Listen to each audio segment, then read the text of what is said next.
The gun weighs 42 tons.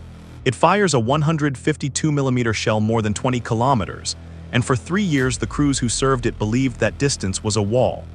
On June 29, 2026, somewhere in Donetsk Oblast, a Ukrainian strike drone flew straight through that wall, found a camouflaged Tu-19 Msta-S sitting in a prepared firing position, and detonated it in place. 16 days later, a second Ukrainian unit caught a second Msta-S while it was still moving. 2 guns, 2 separate units, one shared miscalculation. And the question nobody in Russian artillery command wants asked out loud: how far can these drones actually reach now? This is not the story of one spectacular strike. It is the story of a pattern, and the pattern is more dangerous to Russia than any single burning howitzer. Across the summer of 2026, Ukrainian unmanned systems units have been posting a steady stream of the same footage. Not columns, not fuel depots, not the soft, obvious targets that filled drone compilations in 2023. Self-propelled artillery. Guns worth millions of dollars each, sitting in positions that were chosen specifically because they were supposed to be out of reach, being taken apart one at a time by aircraft that cost a fraction of one shell they fire. 2 of those engagements are documented by the units that flew them. On June 29, 2026, the Unmanned Systems Battalion of Ukraine's 151st Separate Mechanized Brigade, a unit that operates under the call sign Northern Eagle, released footage of aerial reconnaissance locating a concealed Msta-S in a camouflaged firing position, followed by tactical strike drones finishing the vehicle. On July 15, 2026, the National Guard of Ukraine's Omega Special Purpose Center published a release from its Omega Wings unit showing an FPV drone catching a Msta-S mid-displacement, striking it directly, and setting off its onboard ammunition. Neither unit disclosed the exact location. Both are one-sided operational claims from the units that made them, and this channel treats them as exactly that. But 2 units 2 weeks apart, 2 identical vehicle classes, 2 identical failure modes on the Russian side. That is not luck. That is a doctrine breaking. To understand why the Tu-19 is the target that matters, you have to understand what it was built to do. The Tu-19 Msta-S entered Soviet service in 1989. 42 tons, a 152mm Tu-A64 howitzer on a chassis derived from the T-80 and T-72 lineage, a crew of 5, and a maximum range that runs past 24 kilometers with standard rounds and further with rocket-assisted projectiles. It is not a frontline vehicle. It was never supposed to be. Its entire tactical logic is that it sits well behind the contact line, drops fire onto Ukrainian positions, and moves before counter-battery radar can walk shells back onto its own coordinates. That last part is called shoot-and-scoot, and Russian artillery has practiced it hard since 2022 because Ukrainian counter-battery has been punishing. Fire 3 or 4 rounds. Do not wait for the 4th. Start the engine, roll 500 meters to the alternate position, get back under the netting. Russian artillery manuals treat displacement time as the single most important survival metric a battery has. The doctrine worked more or less against tube artillery and rocket fire. Counter-battery is a race between a radar track and a moving vehicle, and a Msta-S that leaves within 90 seconds usually wins that race. The doctrine was never designed against something that watches the position continuously and then flies to it. Here is the geography this happens in. Donetsk Oblast in mid-2026 is the densest concentration of artillery in Europe. The front there has been grinding for 4 years, and it has produced a landscape of shelter belts, spoil heaps, collapsed farm buildings and drainage ditches that every artillery officer on both sides has memorized. Russian gun positions cluster in that terrain 12 to 20 kilometers behind the line of contact, close enough to reach Ukrainian trenches, far enough back that, under the old rules, nothing tactical could reach them. Kostiantynivka sits inside this area, and the fighting around it in the summer of 2026 has been savage. Russia's general staff claimed the city's capture on July 3 and 4, 2026. Kiev disputed that claim, and Ukrainian troops were reportedly still fighting inside the city as of July 11. Neither of the 2 Msta-S strikes documented here has been confirmed to have taken place near Kostiantynivka, and this script does not claim they did. The city matters as context, not as coordinates, It shows you the intensity of the artillery duel these guns were feeding. Now the number that changes everything. For most of this war, the practical envelope of a first-person view quadcopter has been about 10 kilometers. Battery chemistry, radio horizon, jamming. 10 kilometers out and 10 back is a hard ceiling for a small airframe carrying a warhead, and Russian planners built their rear area arithmetic around it. Put your gun line at 15 kilometers and the FPV threat is a rounding error. That was the assumption. It was correct for roughly 2.5 years. It is not correct now. The thing that broke it is a spool of glass fiber. Ukraine has fielded fiber-optic-controlled FPV drones in volume. Drones that trail a hair-thin optical cable behind them, instead of relying on a radio link. Tested ranges on Ukrainian fiber-optic systems have run from 20 kilometers up to 41 kilometers depending on the spool and the airframe. There is no radio signal to jam because there is no radio signal. Electronic warfare, the primary Russian answer to FPV drones since 2023, does nothing to a photon in a glass thread. That single change moved the line. A gun position that was safe at 15 kilometers in 2024 is now inside the envelope. A position at 25 kilometers is inside the envelope of the longer spools. And crucially, the operators flying these things get a clean, uninterrupted video feed the entire way in, which means they can loiter, search, and pick their aim point on the vehicle instead of taking whatever the last frame gives them. Which brings up the question that has to be answered before any of the strike footage makes sense. How does an operator 20 kilometers away find a 42-ton vehicle that has been deliberately hidden? We will get to the reconnaissance chain. It is the least cinematic part of this story and by far the most important, because the drone is not the weapon.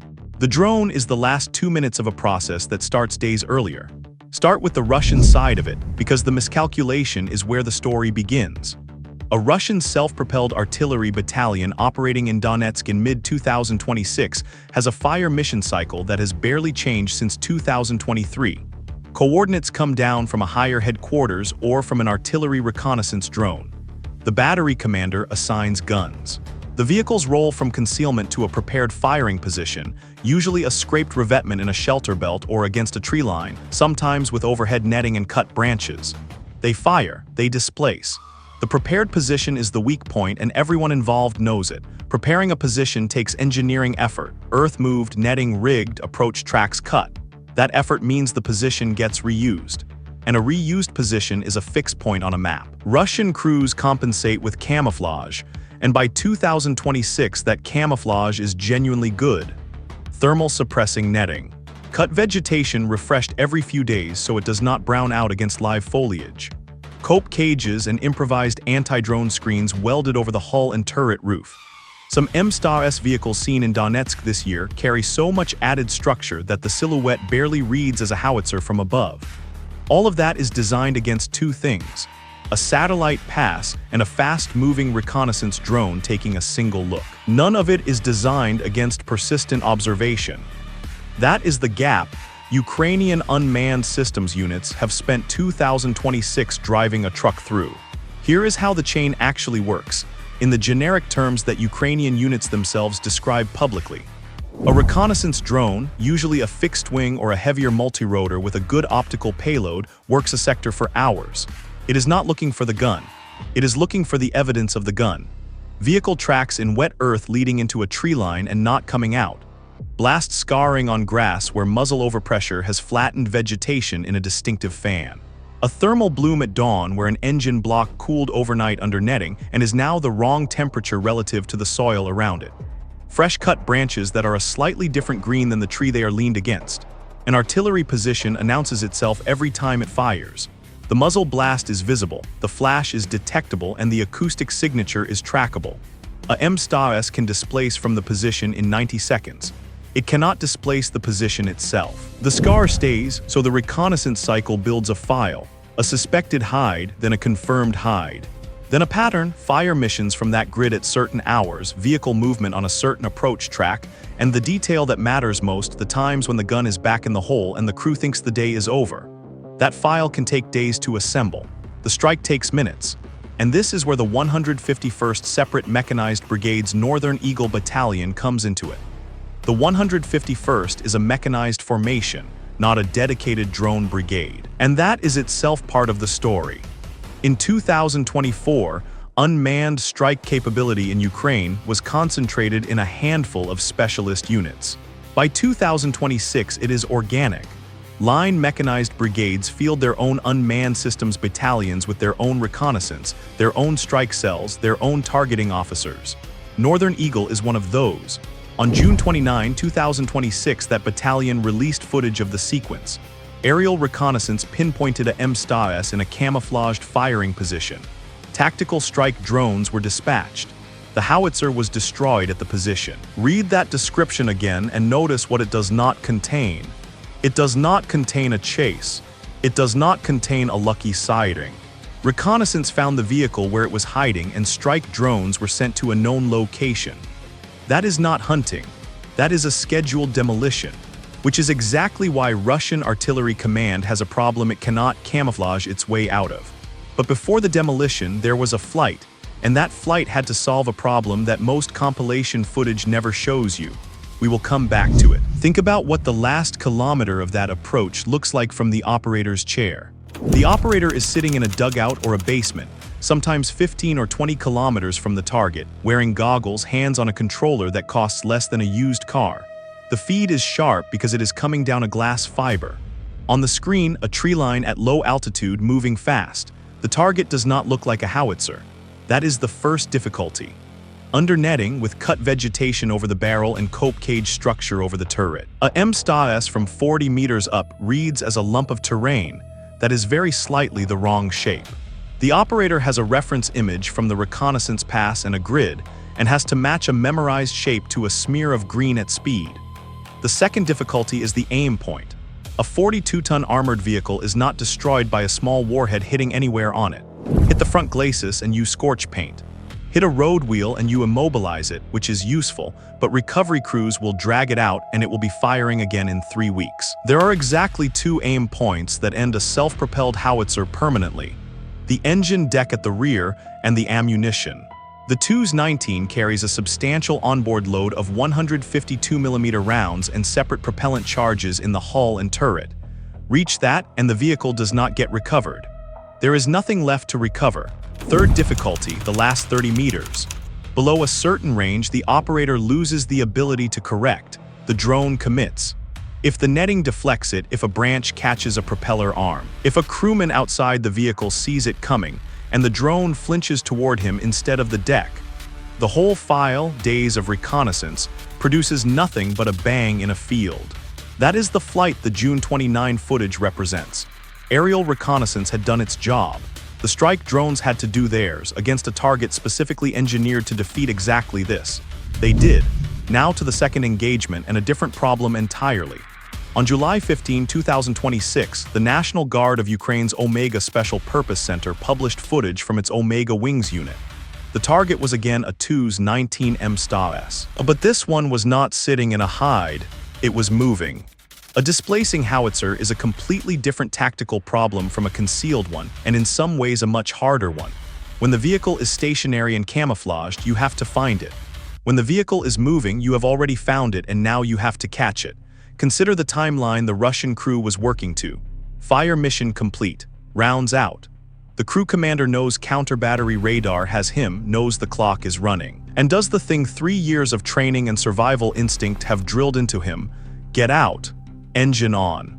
Out of the revetment onto the approach track and run for the alternate position. Every second of that run, he is doing arithmetic that used to be correct. He is 15, 18, maybe 20 kilometers from the nearest Ukrainian trench. Counter-battery shells take time to arrive and are aimed at where he was.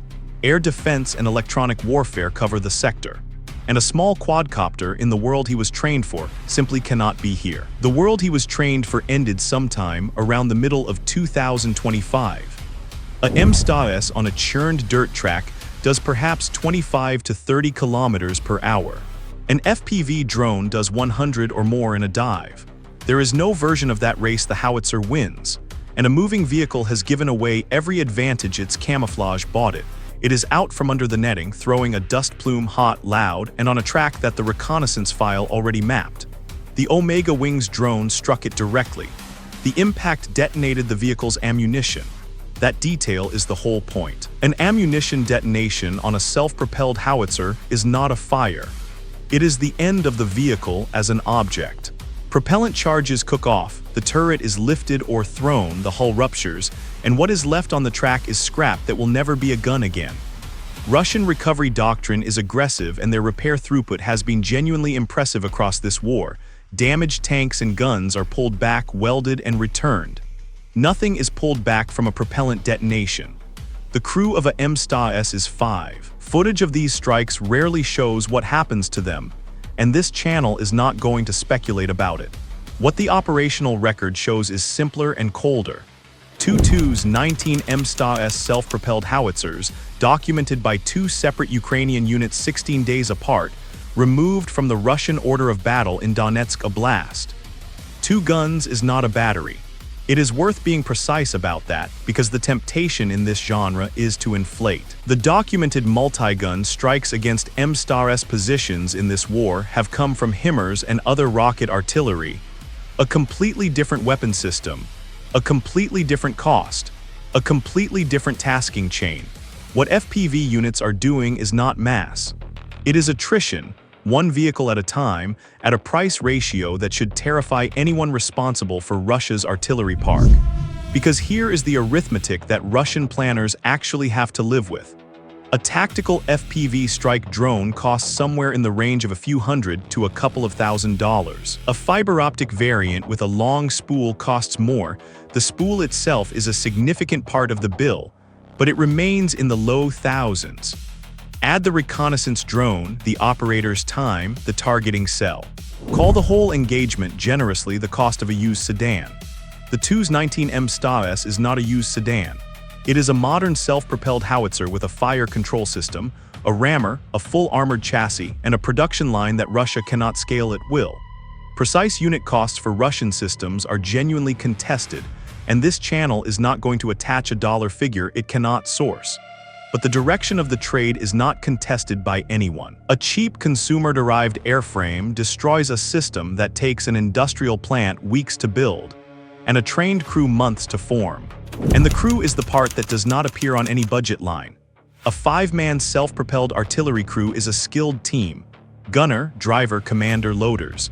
They are trained on the fire control system, on displacement drills, on the ammunition handling that keeps a gun firing at rate. Russia can build another hull. Rebuilding the crew takes a training pipeline that is already strained after 4 years of losses. Remember the open question from the beginning: how far can these drones actually reach now?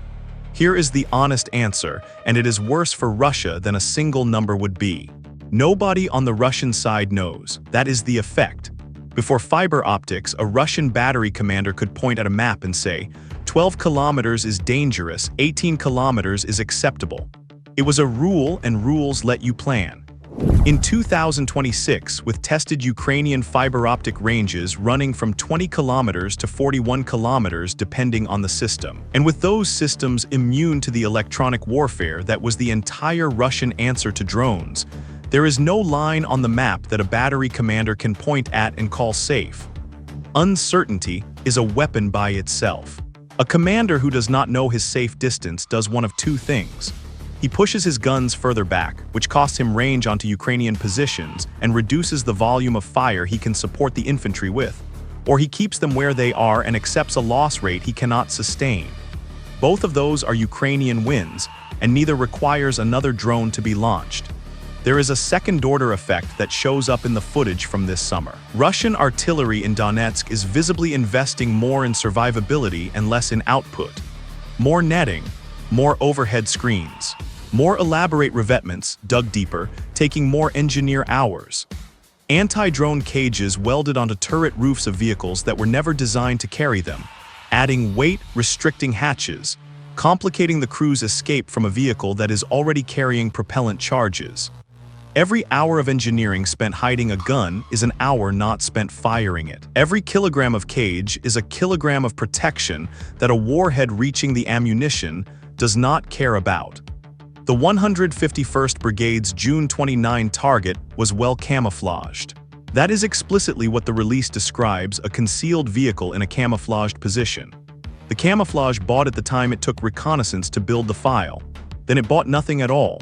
And it is worth stepping back to the front-wide picture, because this is not two isolated incidents in an otherwise quiet sector. Donetsk Oblast in July 2026 is the hardest fighting in Europe. Russia's general staff claimed Kostiantynivka on July 3 and 4. Kiev disputed the claim, and Ukrainian troops were reportedly still contesting the city a week later. Nothing about the summer of 2026 is a Ukrainian victory lap, and this channel is not going to pretend a burning howitzer changes a map. What it changes is the exchange rate. Russia's operational method in Donetsk has been consistent for 4 years: mass fire, then infantry. Artillery flattens a position, small assault groups take what is left, and the process repeats 100 meters at a time. That method has a single dependency. And the dependency is not manpower or armor. It is tube artillery that survives long enough to fire. Ukrainian unmanned systems units have spent 2026 attacking that dependency directly. Not the infantry at the point of contact, where they are cheapest to replace. The guns behind them, where they are most expensive. Two Msta-S 16 days apart by two different units, one a mechanized brigade's organic drone battalion, one a National Guard special purpose unit. Different chains of command, different sectors. Same target class, the same result. When two organizations that do not share a headquarters produce the same outcome against the same vehicle type in the same month, you are not looking at two events. You are looking at a capability that has become general. That is what should keep Russian artillery command awake. Not the footage, the distribution of the footage across units. The question that opened this video was how far the drones reach. The strategic answer is that the number matters less than the fact that Russia no longer controls it. For 3 years, Russian artillery bought safety with distance, and distance was cheap. In 2026, it is being sold a spool of glass fiber at a time, and the price keeps going up. Every fire mission a Msta-S crew shoots in Donetsk now carries a calculation their training never prepared them for. Not whether counter-battery radar found them, but whether something has been watching the position for 3 days and already knows the number of the tree they parked beside. The guns that once dictated the tempo of the Donetsk front now spend their days hiding from aircraft that cost less than the ammunition they load. They crossed a border that was not theirs to cross, bringing 42 tons of gun to do it. The border is learning to reach back.